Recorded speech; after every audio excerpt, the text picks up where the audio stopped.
As we count down to the inauguration of Donald Trump, we want to bring in Omeed Malik. He is the founder of 1789 Capital. Omeed, for those who aren't familiar, is also someone who has been a big Trump donor. He's employing Donald J. Trump Jr., and he's been a huge transition person who has helped bring some people like Tulsi Gabbard and RFK Jr. He helped work on their endorsements for the Trump campaign. Omeed, want to welcome you today and just ask what you're thinking on this historic morning. Well, I can tell you I'm a little bit tired because I've been in D.C.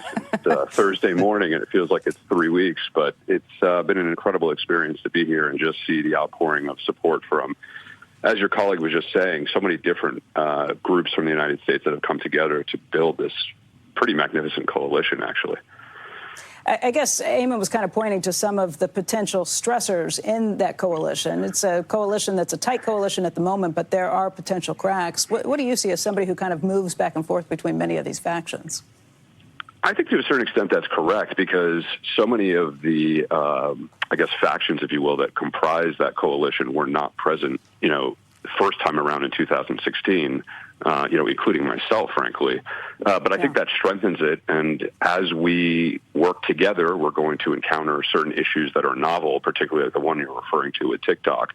And we'll have to see where there are broad areas of engagement and try to work on the specifics, which is, I think, what this issue will be showing as well.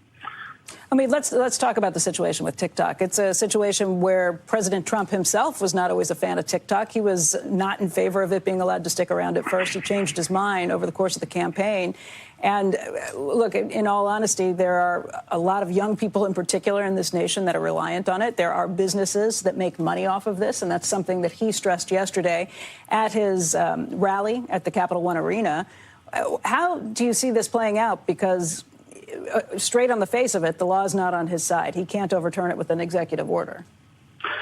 One clarification there, I think that they may argue, again, I don't know if this is the case, there was some provision about a 90-day extension, which is correct. The number they're using too, which may be how they're going to try to argue that they have the ability to do this. I think there had to be, the 90-day extension, I believe in the law, says that you have to have a buyer on the line, and if there's a buyer, that extension can take place so negotiations can continue.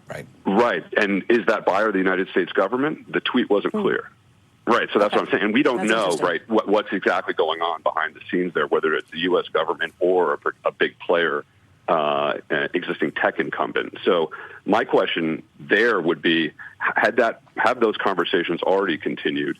If they haven't, then I blame the Biden administration for allowing an app that has 170 million users to get to this point with no actual solution.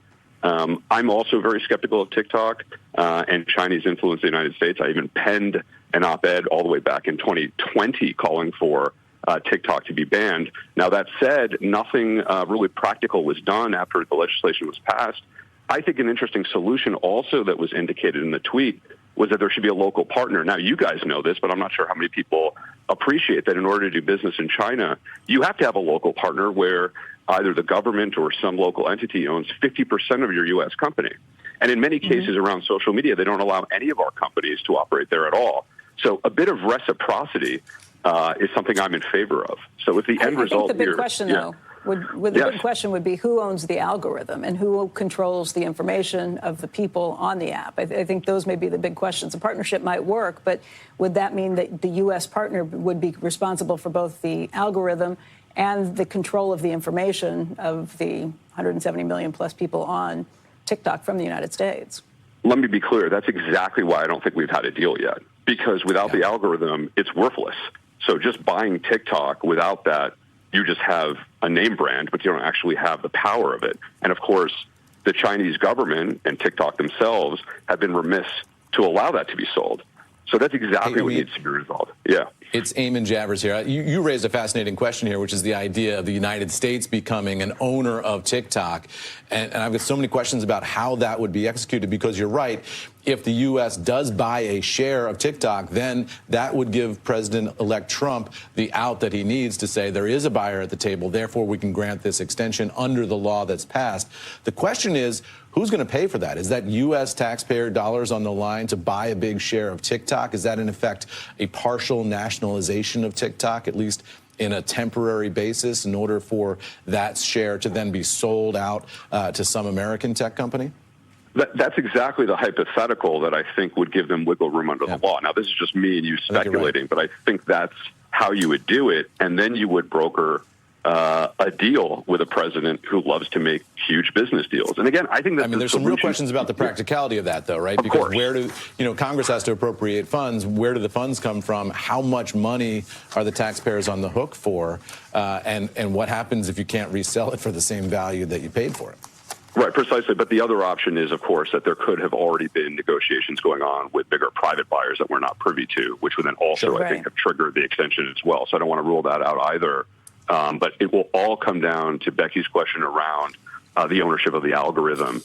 But I anticipate that that's going to have to be part of the deal that's already being worked on. You simply can't have that be held still with the Chinese and for you to think that you had a victory there. Omeed, I want to thank you so much for calling in today. You've been a pivotal person in this coalition that's been built, and we hope to have many conversations with you down the road. But we do appreciate your time today and hope you have a great time. Oh, my pleasure. Thanks very much. You guys have a wonderful Inauguration Day. Take care.